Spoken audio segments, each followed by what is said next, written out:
So one of the major things that I highlight is the fact that doing a apprenticeship in any trade is usually 3 to 5 years, but that time during the apprenticeship is on the job and it's all paid learning. So you're earning a wage per hour to show up to work to learn new skills. You're getting paid to learn. So for instance, I really didn't know a whole lot about welding or machining before I started in the trades. And then I had an employer who would say, okay, this afternoon we're going to teach you TIG welding or we're going to teach you stick welding.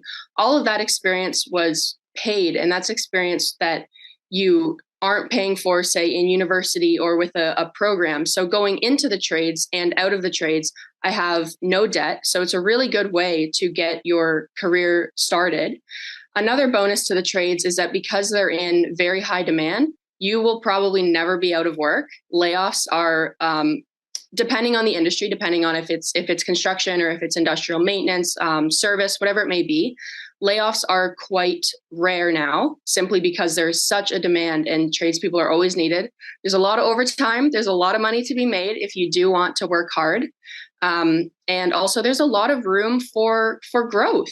I I always figured that the job I have now, I had experience meeting, people who had the position where I am at the power plant currently, and I thought that is such a cool job. I want to have that job by the time I'm 40.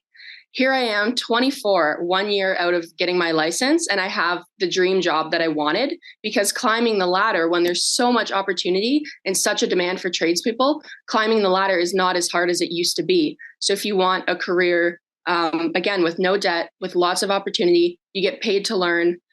Everything is always interesting in this trade. You're learning something new. You can specialize, you can branch off. Just because you get a trade certificate does not mean that that's the end. There's lots of ways to become a supervisor, become a manager, specialize in your trade. You can go into power industries and millwrighting. You can go into food industries. It can really take you anywhere. So the opportunities themselves are endless.